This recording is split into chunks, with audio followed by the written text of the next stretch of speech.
धर्मों के संस्थापकों में बुद्ध, यदि हमें उन्हें इस शब्द के लोकप्रिय अर्थ में धर्म का संस्थापक कहने की अनुमति है, एकमात्र ऐसे शिक्षक थे जिन्होंने एक इंसान के अलावा शुद्ध और सरल होने का दावा नहीं किया। अन्य शिक्षक या तो भगवान थे, या विभिन्न रूपों में उनके अवतार थे, या उनसे प्रेरित थे। बुद्ध केवल एक इंसान नहीं थे। उन्होंने किसी भी ईश्वर या बाहरी शक्ति से प्रेरणा का दावा नहीं किया। उन्होंने अपनी सभी अनुभूतियों, उपलब्धियों और उपलब्धियों का श्रेय मानवीय प्रयास और मानवीय बुद्धिमत्ता को दिया। एक आदमी और केवल एक आदमी ही बुद्ध बन सकता है। प्रत्येक मनुष्य के भीतर बुद्ध बनने की क्षमता है, यदि वह ऐसा चाहे और प्रयास करे। हम बुद्ध को सर्वोत्कृष्ट व्यक्ति कह सकते हैं। वह अपनी मानवता में इतने परिपूर्ण थे कि उन्हें बाद में लोकप्रिय धर्म में लगभग सुपर ह्यूमन माना जाने लगा। बौद्ध धर्म के अनुसार मनुष्य का स्थान सर्वोच्च है। मनुष्य अपना स्वामी स्वयं है, और कोई उच्चतर प्राणी या शक्ति नहीं है जो उसके भाग्य का निर्णय कर सके। अपना ही आश्रय है, दूसरा कौन शरण हो सकता है? बुद्ध ने कहा। उन्होंने अपने शिष्यों को सलाह दी कि वे स्वयं के लिए शरण बने और कभी भी किसी और की शरण या मदद न लें। उन्होंने प्रत्येक व्यक्ति को खुद को विकसित करने और अपनी मुक्ति के लिए काम करने के लिए सिखाया, प्रोत्साहित किया और प्रेरित किया। क्योंकि मनुष्य के पास अपने व्यक्तिगत प्रयास और बुद्धि के माध्यम से खुद को सभी बंधनों से मुक्त करने की शक्ति है। बुद्ध कहते हैं, तुम्हें अपना काम करना चाहिए, क्योंकि तथागत केवल रास्ता सिखाते हैं। यदि बुद्ध को उद्धारकर्ता कहा जाता है, तो केवल इस अर्थ में कि उन्होंने मुक्ति, निर्वाण का मार्ग खोजा और दिखाया। लेकिन हमें स्वयं इस मार्ग पर चलना होगा। व्यक्तिगत जिम्मेदारी के इस सिद्धांत पर ही बुद्ध अपने शिष्यों को स्वतंत्रता देते हैं। महापरिनिब्बाण सूत्र में बुद्ध कहते हैं कि उन्होंने संघ, भिक्षुओं के आदेश को नियंत्रित करने के बारे में कभी नहीं सोचा था। न ही वह चाहते थे कि संघ उन पर निर्भर रहे। उन्होंने कहा कि उनके शिक्षण में कोई गूढ़ सिद्धांत नहीं था। शिक्षक की बंद मुट्ठी में कुछ भी छिपा नहीं था, या दूसरे शब्दों में कहें तो उनकी आस्तीन के ऊपर कभी कुछ नहीं था। बुद्ध द्वारा दी गई विचार की स्वतंत्रता धर्मों के इतिहास में अन्यत्र अनसुनी है। ये स्वतंत्रता आवश्यक है क्योंकि बुद्ध के अनुसार मनुष्य की मुक्ति सत्य की उसकी अपनी अनुभूति पर निर्भर करती है, न कि उसके आज्ञाकारी अच्छे व्यवहार के पुरस्कार के रूप में किसी देवता या किसी बाहरी शक्ति की कृपा पर। बुद्ध ने एक बार कौशल राज्य के केसपुट्टा नामक एक छोटे से शहर का दौरा किया। इस शहर के निवासियों को सामान्य नाम कलामा से जाना जाता था। जब उन्होंने सुना कि बुद्ध उनके शहर में थे, तो कलामों ने उनसे मुलाकात की और उनसे कहा, बुद्ध, कुछ वैरागी और ब्राह्मण हैं जो केसपुट्टा आते हैं। वे केवल अपने सिद्धांतों की व्याख्या और प्रकाश डालते हैं और दूसरों के सिद्धांतों का घृणा, निंदा और तिरस्कार करते हैं। फिर अन्य वैरागी और ब्राह्मण आते हैं और वे भी अपनी बारी में केवल अपने सिद्धांतों की व्याख्या और प्रकाश करते हैं और केवल दूसरों के सिद्धांतों का घृणा, निंदा और तिरस्कार करते हैं। लेकिन बुद्ध, हमें हमेशा संदेह और उलझन रहती है कि इन सम्मानित वैरागियों और ब्राह्मणों में से किसने सच बोला और किसने झूठ बोला। तब बुद्ध ने उन्हें ये सलाह दी, जो धर्मों के इतिहास में अद्वितीय थी। हाँ, कलमास, यह उचित है कि तुम्हें संदेह हो, कि तुम्हें घबराहट हो, क्योंकि एक ऐसे मामले में संदेह उत्पन्न हुआ है जो संदिग्ध है। अब देखो, तुम कलमाओं, रिपोर्टों या परंपरा या अफवाहों के बहकावे में मत आओ। न तो धार्मिक ग्रंथों के अधिकार से प्रेरित हो, न ही काल्पनिक विचारों के आनंद से, न ही प्रतीत होने वाली संभावनाओं से, न ही इस विचार से, ये हमारा शिक्षक है। लेकिन हे कलमास, जब तुम स्वयं जान लो कि कुछ चीजें अकुशल, अकुशल और गलत और बुरी हैं, तो उन्हें छोड़ दो। और जब तुम स्वयं जान लो कि कुछ चीजें स्वस्थ, कुशल और अच्छी हैं, तब उन्हें स्वीकार करें और उनका पालन करें। बुद्ध तो और भी आगे बढ़ गए। उन्होंने भिक्षुओं से कहा कि एक शिष्य को स्वयं तथागत बुद्ध की भी जांच करनी चाहिए, ताकि वह शिष्य उस शिक्षक के वास्तविक मूल्य के बारे में पूरी तरह आश्वस्त हो सके जिसका वह अनुसरण करता है। बुद्ध की शिक्षा के अनुसार संदेह सत्य की स्पष्ट समझ और आध्यात्मिक प्रगति या किसी भी प्रगति के लिए 5 बाधाओं में से एक है। हालांकि संदेह पाप नहीं है, क्योंकि बौद्ध धर्म में आस्था का कोई लेख नहीं है। वस्तुतः बौद्ध धर्म में कोई पाप नहीं है, जैसा कि कुछ धर्मों में पाप समझा जाता है। सभी बुराइयों की जड़ अज्ञानता और मिथ्या विचार है। यह निर्विवाद सत्य है कि जब तक संदेह, उलझन, डगमगाहट है, तब तक कोई प्रगति संभव नहीं है। ये भी उतना ही निर्विवाद है कि जब तक कोई स्पष्ट रूप से समझ या देख नहीं पाता तब तक संदेह बना ही रहेगा। लेकिन आगे बढ़ने के लिए संदेह से छुटकारा पाना नितांत आवश्यक है। संदेह से छुटकारा पाने के लिए व्यक्ति को स्पष्ट रूप से देखना होगा। ये कहने का कोई मतलब नहीं है कि संदेह नहीं करना चाहिए या विश्वास नहीं करना चाहिए। सिर्फ मुझे विश्वास है कहने का मतलब यह नहीं है कि आप समझें और देखें। जब कोई छात्र गणितीय समस्या पर काम करता है, तो वह एक ऐसी अवस्था में आ जाता है जिसके आगे वह नहीं जानता कि कैसे आगे बढ़ना है, और जहां वह संदेह और उलझन में है। जब तक उसे ये संदेह है, वह आगे नहीं बढ़ सकता। यदि वह आगे बढ़ना चाहता है तो उसे इस शंका का समाधान करना ही होगा।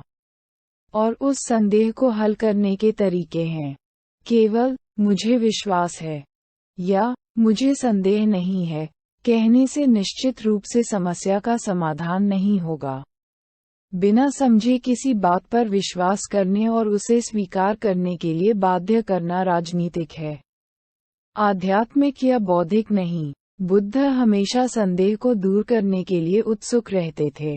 अपनी मृत्यु से कुछ मिनट पहले भी उन्होंने अपने शिष्यों से कई बार अनुरोध किया कि वे उनसे पूछें कि क्या उन्हें उनके शिक्षण के बारे में कोई संदेह है, और बाद में इस बात का अफसोस न करें कि वे उन संदेहों को दूर नहीं कर सके।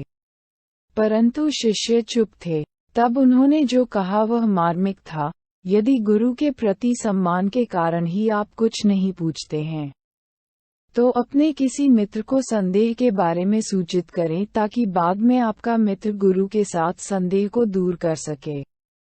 न केवल विचार की स्वतंत्रता, बल्कि बुद्ध द्वारा अनुमत सहिष्णुता भी धर्मों के इतिहास के विद्यार्थी के लिए आश्चर्यजनक है।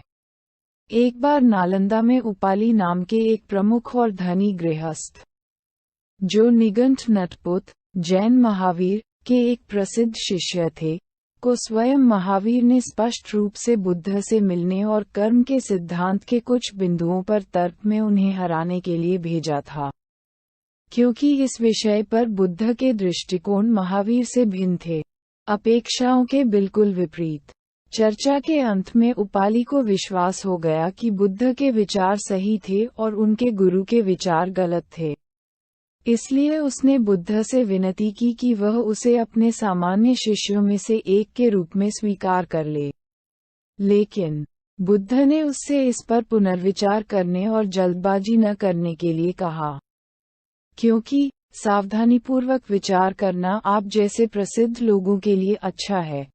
जब उपाली ने फिर से अपनी इच्छा व्यक्त की, तो बुद्ध ने उससे अनुरोध किया कि वह अपने पुराने धार्मिक शिक्षकों का पहले की तरह सम्मान और समर्थन करता रहे।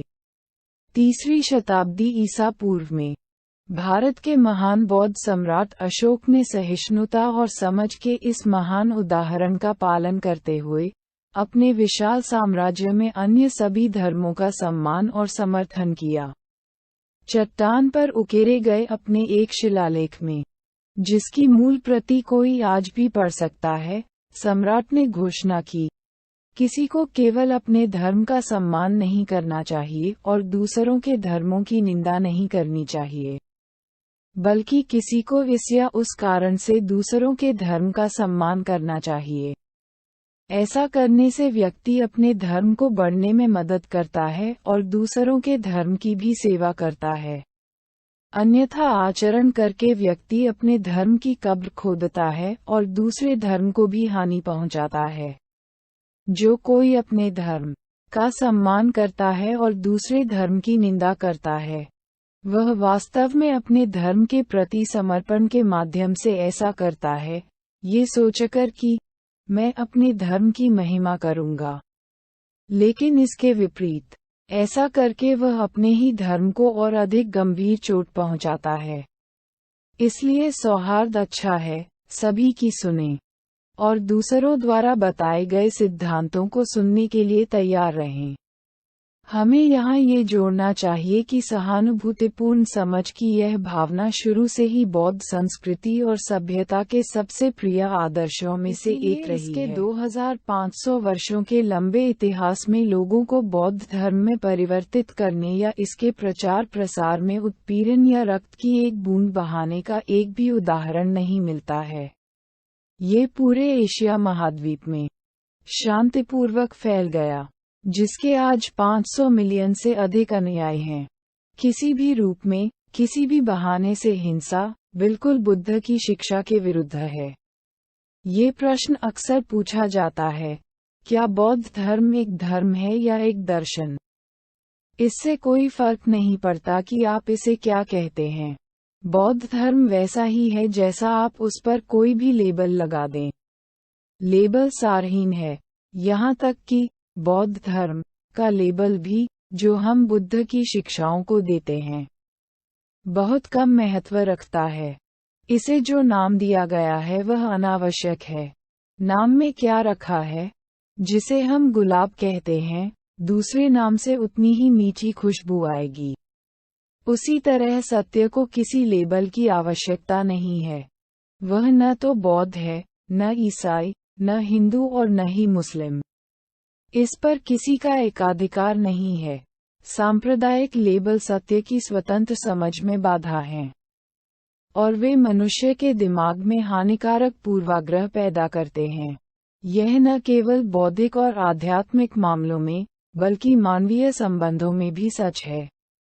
उदाहरण के लिए, जब हम किसी आदमी से मिलते हैं, तो हम उसे एक इंसान के रूप में नहीं देखते हैं, बल्कि हम उस पर अंग्रेजी, फ्रेंच, जर्मन, अमेरिकी या यहूदी जैसे लेबल लगा देते हैं और उससे जुड़े सभी पूर्वाग्रहों के साथ उसका सम्मान करते हैं, हमारे दिमाग में उस लेबल के साथ। फिर भी वह उन गुणों से पुनर्तः मुक्त हो सकता है जो हमने उसमें डाल दिए हैं। लोग भेदभावपूर्ण लेबल के इतने शौकीन हैं कि वे उन्हें सभी के लिए सामान्य मानवीय गुणों और भावनाओं पर भी लगाने की हद तक चले जाते हैं। इसलिए वे दान के विभिन्न ब्रांडों की बात करते हैं, उदाहरण के लिए बौद्ध दान या ईसाई दान, और दान के अन्य ब्रांडों को हेय दृष्टि से देखते हैं। लेकिन दान सांप्रदायिक नहीं हो सकता। यह न तो ईसाई है, न बौद्ध, न हिंदू और न ही मुस्लिम। एक माँ का अपने बच्चे के प्रति प्रेम न तो बौद्ध है और न ही ईसाई। यह माँ का प्रेम है। प्रेम, दान, करुणा, सहिष्णुता, धैर्य, मित्रता, इच्छा, घृणा, दुर्भावना, अज्ञानता, दंभ आदि जैसे मानवीय गुणों और भावनाओं को किसी सांप्रदायिक लेबल की आवश्यकता नहीं है। वे किसी विशेष धर्म से संबंधित नहीं हैं। सत्य की खोज करने वाले के लिए यह मायने नहीं रखता कि कोई विचार कहाँ से आता है। किसी विचार का स्रोत और विकास अकादमिक का विषय है। वस्तुतः सत्य को समझने के लिए ये जानना भी आवश्यक नहीं है कि उपदेश बुद्ध से आया है या किसी और से। जरूरी है चीज को देखना, समझना मध्यमा निकाय में एक महत्वपूर्ण कहानी है जो इसे स्पष्ट करती है। बुद्ध ने एक बार एक कुम्हार के शेड में एक रात बिताई। उसी शेड में एक युवा वैरागी रहता था जो पहले ही वहां आ गया था। वे एक दूसरे को नहीं जानते थे। बुद्ध ने वैरागी को देखा और मन ही मन सोचा, इस युवक के तरीके सुखद हैं। अच्छा होगा अगर मैं उसके बारे में पूछूं। तो बुद्ध ने उससे पूछा, हे भिक्षु, तुमने किसके नाम पर घर छोड़ा है? अथवा तुम्हारा गुरु कौन है? या तुम्हें किसका सिद्धांत पसंद है? हे मित्र, युवक ने उत्तर दिया, वहां वैरागी गौतम है, एक शाक्य वंश, जिसने शक परिवार को छोड़कर वैरागी बन गया। विदेशों में उनकी बहुत ख्याति है कि वे एक अरिहंत, पुनर्तः प्रबुद्ध व्यक्ति हैं। वह मेरा गुरु है और मुझे उसका सिद्धांत पसंद है। धन्य अरिहंत। पूर्ण संबुद्ध व्यक्ति वर्तमान समय में कहाँ रहते हैं? उत्तर के देशों में, मित्र, सवथी नामक एक शहर है। यहीं पर वह धन्य अरिहंत पूर्ण संबुद्ध व्यक्ति अब रह रहा है। क्या तुमने कभी उसे देखा है? धन्य, अगर तुमने उसे देखा तो क्या तुम उसे पहचानोगे? मैंने कभी भगवान को नहीं देखा।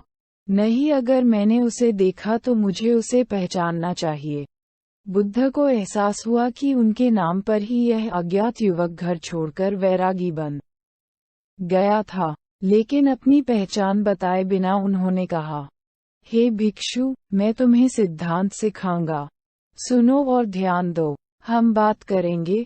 बहुत बढ़िया दोस्त, युवक ने सहमति जताते हुए कहा। तब बुद्ध ने इस युवक को सत्य की व्याख्या करने वाला एक अत्यंत उल्लेखनीय प्रवचन दिया, जिसका सार बाद में दिया गया है।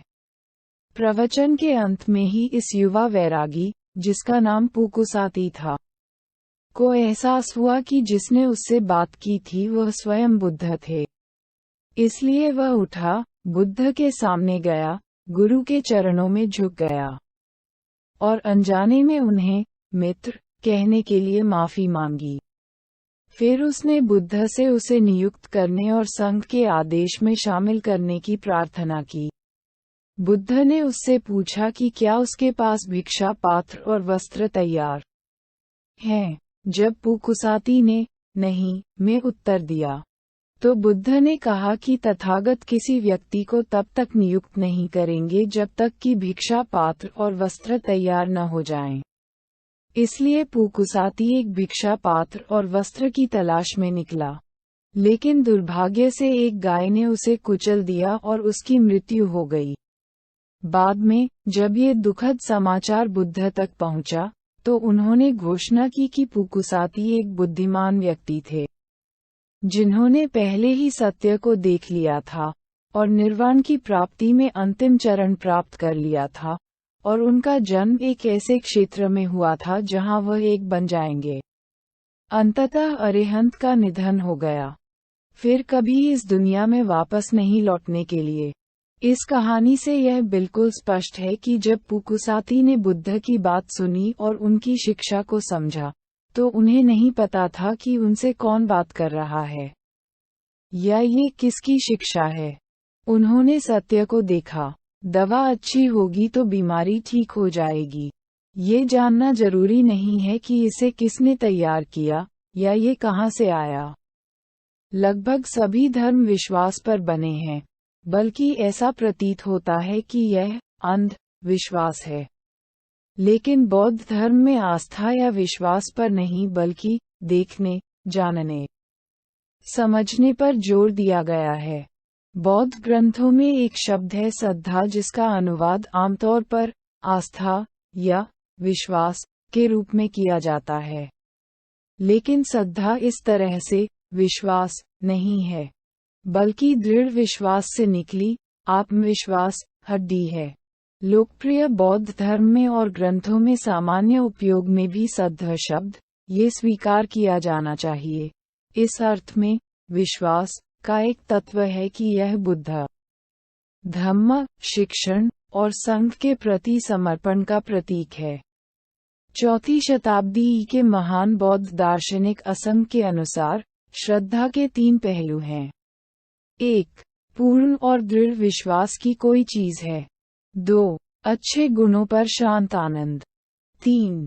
दृष्टि में किसी वस्तु को प्राप्त करने की आकांक्षा या इच्छा। जैसा कि आप कहते हैं, अधिकांश धर्मों द्वारा समझी जाने वाली आस्था या विश्वास का बौद्ध धर्म से कोई लेना देना नहीं है।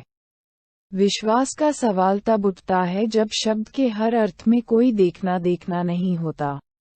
जैसे ही आप देखते हैं, विश्वास का प्रश्न गायब हो जाता है। यदि मैं तुमसे कहूं कि मेरी मुड़ी हुई हथेली में एक रत्न छिपा है, तो विश्वास का प्रश्न उठता है क्योंकि तुम स्वयं उसे नहीं देखते हो। परंतु यदि मैं अपनी मुट्ठी खोलकर तुम्हें वह रत्न दिखा दूं, तो तुम स्वयं ही देख लो, और विश्वास का प्रश्न ही नहीं उठता। तो प्राचीन बौद्ध ग्रंथों में वाक्यांश इस प्रकार है: एहसास हथेली में एक रत्न को देखने जैसा होता है। मुसला नाम का बुद्ध का एक शिष्य दूसरे भिक्षु से कहता है, मित्र सविता, बिना भक्ति, विश्वास या विश्वास के, बिना पसंद या झुकाव के, बिना सुनी सुनाई या परंपरा के, स्पष्ट कारणों पर विचार किए बिना, विचारों की अटकलों में प्रसन्न हुए बिना, मैं जानता हूँ और देखता हूँ कि बनने की समाप्ति ही निर्वाण है। और बुद्ध कहते हैं, हे भिक्षुओं, मैं कहता हूँ कि अपवित्रता और अशुद्धियों का विनाश उस व्यक्ति के लिए है जो जानता है और जो देखता है, न कि उस व्यक्ति के लिए जो नहीं जानता है और नहीं देखता है। हमेशा जानने और देखने का सवाल है, न कि विश्वास करने का। बुद्ध की शिक्षा एहिपसिका के रूप में योग्य है, जो आपको आने और देखने के लिए आमंत्रित करती है, लेकिन आने और विश्वास करने के लिए नहीं। बौद्ध ग्रंथों में हर जगह सत्य का एहसास करने वाले व्यक्तियों के संदर्भ में प्रयुक्त अभिव्यक्तियां हैं। सत्य की धूल रहित और स्टेनलेस आंख, धम्मचक्षु, उत्पन्न हो गई है। उन्होंने सत्य को देखा है, सत्य को प्राप्त किया है, सत्य को जाना है, सत्य में प्रवेश किया है, संदेह को पार कर लिया है, बिना डगमगाए हैं। इस प्रकार सही ज्ञान के साथ वह इसे वैसे ही देखता है, यथाभूतम। अपने स्वयं के ज्ञानोदय के संदर्भ में बुद्ध ने कहा, आंख का जन्म हुआ, ज्ञान का जन्म हुआ, बुद्धि का जन्म हुआ, विज्ञान का जन्म हुआ, प्रकाश का जन्म हुआ। ये हमेशा ज्ञान या बुद्धि, नाना दस्साना, के माध्यम से देखना है, न कि विश्वास के माध्यम से विश्वास करना। यह उस समय अधिक सराहा गया जब ब्राह्मणवादी रूढ़िवादिता ने बिना किसी सवाल के अपनी परंपरा और अधिकार को एकमात्र सत्य मानने और स्वीकार करने पर जोर दिया। एक बार विद्वान और प्रसिद्ध ब्राह्मणों का एक समूह बुद्ध से मिलने गया और उनके साथ लंबी चर्चा की। समूह में से एक 16 वर्ष की आयु का एक ब्राह्मण युवक, जिसका नाम कपाथिक था, जिसे सभी लोग असाधारण रूप से प्रतिभाशाली दिमाग मानते थे, ने बुद्ध से एक प्रश्न पूछा, आदरणीय गौतम, ब्राह्मणों के प्राचीन पवित्र ग्रंथ साथ में दिए गए हैं। ग्रंथों की अखंड मौखिक परंपरा द्वारा पंक्ति, उनके संबंध में ब्राह्मण पूर्ण निष्कर्ष पर पहुंचते हैं, केवल यही सत्य है और बाकी सब झूठ है। अब आदरणीय गौतम इस बारे में क्या कहते हैं? बुद्ध ने पूछा, ब्राह्मणों के बीच क्या कोई एक भी ब्राह्मण है जो दावा करता है कि वह व्यक्तिगत रूप से जानता है और देखता है कि केवल यही सत्य है और बाकी सब झूठ है? युवक स्पष्टवादी था और उसने कहा, नहीं। फिर क्या 7वीं पीढ़ी तक ब्राह्मणों के शिक्षकों में से कोई एक भी शिक्षक है, या उन ग्रंथों के मूल लेखकों में से कोई भी है जो दावा करता है कि वह जानता है और देखता है, केवल यही सत्य है और बाकी सब झूठ है? नहीं। फिर यह अंधों की एक कतार की तरह है जो पिछले एक को पकड़े हुए हैं, पहला भी नहीं देखता, बीच वाला भी नहीं देखता, आखिरी वाला भी नहीं देखता। इस प्रकार मुझे ऐसा लगता है कि ब्राह्मणों की स्थिति अंधों की पंक्ति के समान है। तब बुद्ध ने ब्राह्मणों के समूह को अत्यधिक महत्व की सलाह दी। एक बुद्धिमान व्यक्ति के लिए यह उचित नहीं है जो सत्य को बनाए रखता है, साहित्य की रक्षा करता है, इस निष्कर्ष पर पहुँचे, यह अकेला सत्य है और बाकी सब झूठ है।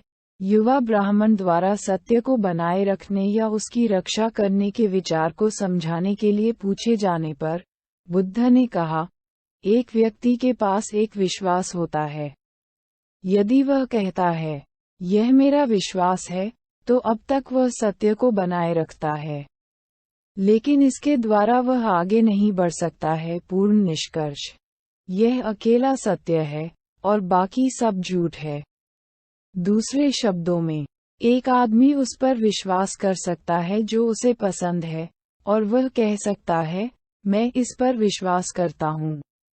अब तक वह सत्य का सम्मान करता है, लेकिन अपने विश्वास के कारण या विश्वास, उसे यह नहीं कहना चाहिए कि वह जो मानता है वह केवल सत्य है और बाकी सब झूठ है। बुद्ध कहते हैं, एक चीज से जुड़ा होना, एक निश्चित दृष्टिकोण से, और अन्य चीजों, विचारों, को हेय दृष्टि से देखना हीन, इसे बुद्धिमान लोग बेरी कहते हैं।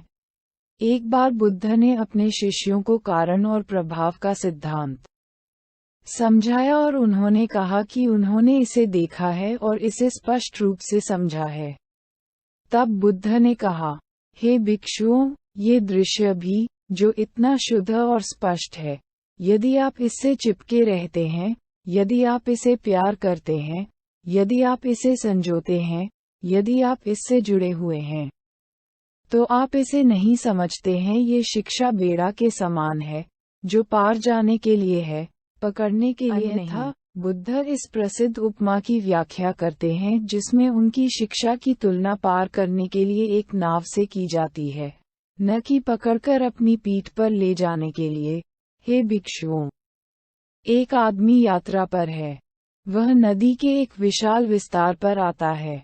इस तरफ का किनारा खतरनाक है, लेकिन दूसरी तरफ ये सुरक्षित और खतरे से रहित है।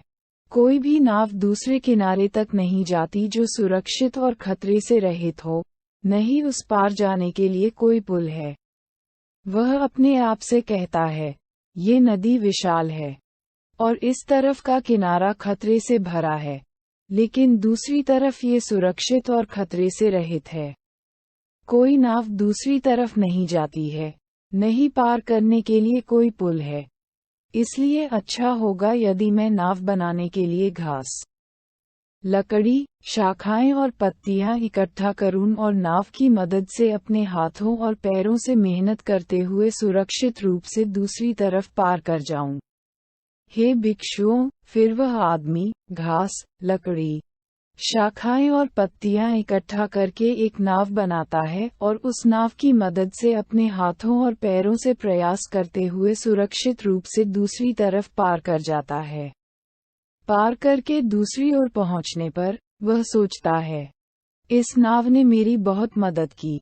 इसकी सहायता से मैं अपने हाथों और पैरों से परिश्रम करते हुए सुरक्षित रूप से इस ओर पार कर गया हूँ। यह नाव मेरे सिर पर या मेरी पीठ पर, जहाँ भी मैं जाता हूँ, अच्छा होगा यदि मैं यह नाव अपने साथ ले जाऊं। आप क्या सोचते हैं, हे भिक्षुओं, अगर उसने इस तरह से व्यवहार किया तो क्या वह व्यक्ति नाव के संबंध में ठीक से व्यवहार कर रहा होगा? नहीं, बुद्ध। तो फिर वह नाव के संबंध में किस प्रकार उचित कार्य कर रहा होगा?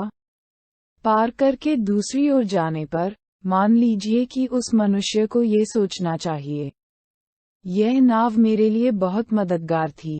इसकी सहायता से मैं अपने हाथों और पैरों से परिश्रम करते हुए सुरक्षित रूप से इस तरफ पार कर गया हूँ। यह अच्छा होगा अगर मैं इस नाव को किनारे पर लगा दूं, या इसे बांध दूं और इसे यहीं छोड़ दूं, और फिर मैं जहां भी जा रहा हूं वहां जा सकता हूं। इस प्रकार आचरण करते हुए वह मनुष्य उस नाव के संबंध में उचित आचरण करे। हे भिक्षुओं, इसी तरह मैंने नाव के समान एक सिद्धांत सिखाया है। ये पार करने के लिए है, न कि ले जाने के लिए। तुम जो उपदेश समझते हो, तुम्हें बुरी वस्तुओं को तो त्याग ही देना चाहिए, पर अच्छी वस्तुओं का भी मोह या अहंकार नहीं रखना चाहिए और उसे त्याग देना चाहिए।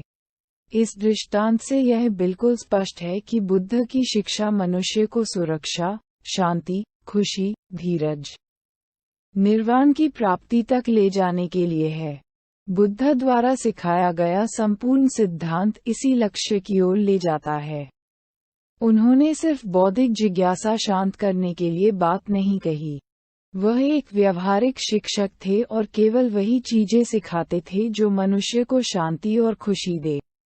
बुद्ध एक बार कोसाम्बी, इलाहाबाद के पास में सिमसापा जंगल में रह रहे थे। उन्होंने कुछ पत्तियां अपने हाथ में ली और अपने शिष्यों से पूछा, हे भिक्षुओं, आप क्या सोचते हैं, जो अधिक है, मेरे हाथ में ये कुछ पत्तियां या यहाँ जंगल में पत्तियां? सर, भगवान के हाथ में बहुत कम पत्तियां हैं, लेकिन वास्तव में यहाँ के सिमसापा जंगल में पत्तियां बहुत अधिक प्रचुर मात्रा में हैं। एक बार बुद्ध कोसंबी के सिमसापा जंगल में ठहरे हुए थे। उन्होंने कुछ पत्ते अपने हाथ में लिए और अपने शिष्यों से पूछा, हे भिक्षुओं, तुम क्या सोचते हो, कौन अधिक है, मेरे हाथ में ये कुछ पत्ते या इस जंगल के पत्ते? बुद्ध, भगवान के हाथ में बहुत कम पत्तियां हैं, लेकिन वास्तव में यहाँ के सिमसापा जंगल में पत्तियां बहुत अधिक प्रचुर मात्रा में हैं। ऐसे ही, भिक्षुओं, मैंने जो कुछ भी जाना है, उसमें से थोड़ा ही तुम्हें बताया है, जो मैंने तुम्हें नहीं बताया है वह उससे कहीं अधिक है, और मैंने तुम्हें वे बातें क्यों नहीं बताईं? क्योंकि वह उपयोगी नहीं है, निर्वाण की ओर नहीं ले जाता। इसीलिए मैंने तुम्हें वे बातें नहीं बताईं। यह व्यर्थ है, जैसा कि कुछ विद्वान व्यर्थ करने का प्रयास करते हैं। हमारे लिए यह अनुमान लगाना कि बुद्ध क्या जानते थे लेकिन हमें नहीं बताया। बुद्ध को अनावश्यक आध्यात्मिक प्रश्नों पर चर्चा करने में कोई दिलचस्पी नहीं थी जो पूरी तरह से काल्पनिक हैं और जो काल्पनिक समस्याएं पैदा करते हैं। वह इन्हें रायों का जंगलीपन मानते थे कि उनके अपने ही शिष्यों में से कुछ ऐसे थे जिन्हें उनका ये रवैया पसंद नहीं आया, क्योंकि हमारे पास उनमें से एक मलुनखेपुत नाम का उदाहरण है, जिसने बुद्ध के सामने आध्यात्मिक समस्याओं पर 10 प्रसिद्ध शास्त्रीय प्रश्न रखे और उत्तर मांगे। एक दिन मलुनखेपुत अपने दोपहर के ध्यान से उठे, बुद्ध के पास गए, उन्हें प्रणाम किया, एक तरफ बैठ गए और कहा, बुद्ध, जब मैं ध्यान में बिल्कुल अकेला था, तो यह विचार मेरे मन में आया। ये समस्याएं अस्पष्ट हैं, कृपया मुझे इन विचारों के बारे में समझाएं। ये हैं 1. क्या ब्रह्मांड शाश्वत है? 2. क्या ये शाश्वत नहीं है? 3. क्या ब्रह्मांड सीमित है? 4. क्या यह अनंत है? 5. क्या आत्मा शरीर के समान है? 6. आत्मा एक वस्तु है और शरीर एक अन्य वस्तु है? 7. क्या तथागत का अस्तित्व मृत्यु के बाद होता है? 8. क्या वह मृत्यु के बाद अस्तित्व में नहीं है? 9. क्या वह दोनों एक ही समय में मृत्यु के बाद अस्तित्व में हैं? 10. क्या वह दोनों हैं एक ही समय में अस्तित्व में नहीं है? भगवान मुझे ये समस्याएं क्यों नहीं समझाते? ये रवैया मुझे खुश नहीं करता। मैं इसकी सराहना नहीं करता। मैं भगवान के पास जाकर उनसे इस मामले के बारे में पूछूंगा। यदि भगवान उन्हें समझाते हैं, तो मैं उनके अधीन पवित्र जीवन का पालन करना जारी रखूंगा। यदि उन्होंने उन्हें नहीं समझाया तो मैं आदेश छोड़कर चला जाऊंगा। यदि भगवान जानते हैं कि ब्रह्मांड शाश्वत है, तो उन्हें मुझे इस तरह समझाना चाहिए। यदि धन्य व्यक्ति जानता है कि ब्रह्मांड शाश्वत नहीं है, तो उसे ऐसा कहने दो। यदि धन्य व्यक्ति को यह नहीं पता है कि ब्रह्मांड शाश्वत है या नहीं, आदि, तो जो व्यक्ति नहीं जानता, उसके लिए ये कहना सीधा सीधा है कि मैं नहीं जानता, मैं नहीं देखता। मालूक्यपुत को बुद्ध के उत्तर से आज दुनिया के उन लाखों लोगों का भला होना चाहिए जो ऐसे आध्यात्मिक प्रश्नों पर बहुमूल्य समय बर्बाद कर रहे हैं और अनावश्यक रूप से अपने मन की शांति को भंग कर रहे हैं। बुद्ध ने उत्तर दिया, क्या मैंने तुमसे कभी कहा था कि आओ और मेरे अधीन पवित्र जीवन जियो और मैं तुम्हें ये प्रश्न समझाऊंगा? नहीं बुद्ध, क्या मैंने तुमसे कभी कहा था तुम बुद्ध के अधीन पवित्र जीवन जियोगे और बुद्ध तुम्हें ये प्रश्न समझाएंगे? नहीं बुद्ध। अब भी मालूक्यपुत, मैं तुमसे यह नहीं कहता कि आओ और मेरे अधीन पवित्र जीवन जियो और मैं तुम्हें ये प्रश्न समझाऊंगा, और आप मुझसे ये भी मत पूछो कि बुद्ध, यदि आप मुझे ये प्रश्न समझाओगे तो मैं आपके अधीन पवित्र जीवन जीऊंगा।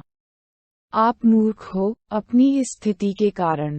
आप पवित्र जीवन के उस अवसर को अस्वीकार कर दिया और अवरुद्ध कर दिया जो आपको मिल सकता था, और आप इन प्रश्नों के साथ मृत्यु तक अनुतरित रह सकते हैं। एक आदमी जहर लगे तीर से घायल हो गया है और उसके दोस्त और रिश्तेदार उसे एक चिकित्सक के पास ले जाते हैं। मान लीजिए कि वह आदमी कहे, मैं इस तीर को तब तक बाहर नहीं निकलने दूंगा जब तक मुझे पता न चल जाए कि मुझे किसने मारा, चाहे वह क्षत्रिय हो, उसका नाम और परिवार क्या हो, चाहे वह लंबा हो, छोटा हो या मध्यम कद का हो, उसका रंग काला, भूरा या सुनहरा है, वह किस गांव, कस्बे या शहर से आता है। मैं इस तीर को तब तक बाहर नहीं निकलने दूंगा जब तक मुझे ये पता न चल जाए कि मुझे किस प्रकार के धनुष से मारा गया है, किस प्रकार की प्रत्यंचा का उपयोग किया गया है, तीर का प्रकार, तीर पर किस प्रकार के पंख का उपयोग किया गया था और तीर की नोक किस प्रकार की सामग्री से बनाई गई थी। मालूक्यपुत, वह आदमी इनमें से कुछ भी जाने बिना मर जाएगा।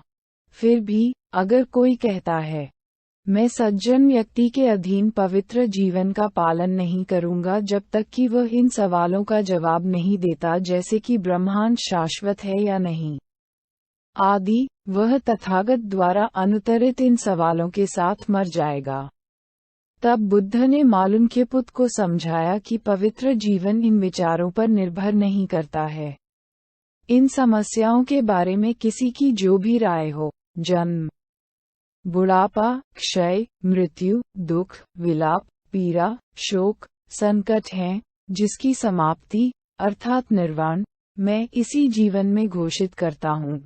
इसलिए मालूक्यपुत, ये ध्यान में रखो कि मैंने जो समझाया है वह समझाया हुआ है और जो मैंने नहीं समझाया है वह अस्पष्ट है। ऐसी कौन सी बातें हैं जो मैंने नहीं बताई? ब्रह्मांड अनादि है या नहीं आदि, वे 10 मत मैंने स्पष्ट नहीं किए हैं। मालूक्यपुत ने उन्हें क्यों नहीं समझाया? क्योंकि यह उपयोगी नहीं है, यह मूल रूप से आध्यात्मिक पवित्र जीवन से जुड़ा नहीं है। घृणा, वैराग्य, समाप्ति, शांति, गहरी पैठ, पूर्ण बोध, निर्वाण के लिए अनुकूल नहीं है। इसीलिए मैंने आपको उनके बारे में नहीं बताया है। फिर मालूक्यपुत, मैंने क्या समझाया? मैंने दुख की व्याख्या की है, दुख का उद्भव, दुख की समाप्ति और दुख की समाप्ति का मार्ग बताया है। क्यों मालूक्यपुत, क्या मैंने उन्हें समझाया है? क्योंकि यह उपयोगी है, मूल रूप से आध्यात्मिक पवित्र जीवन से जुड़ा हुआ है। घृणा, वैराग्य, निरोध, शांति, गहरी पैठ, पूर्ण बोध, निर्वाण के लिए अनुकूल है। इसलिए मैंने उन्हें समझाया है।